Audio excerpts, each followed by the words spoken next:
Hello guys, welcome to this course and this video. In this video, I will show you how to import files to the software. It's very simple. All you do is you go to File, then you select Open, and then you locate the file you want to import. Then you click Open. And the image is imported, and now I can edit it as I like.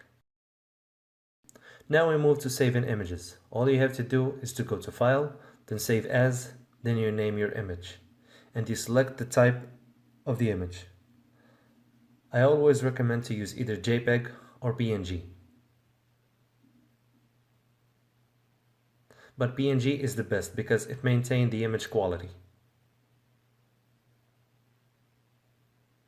So you select where you want to save the image, then you click Save, and then you click OK. And here we are.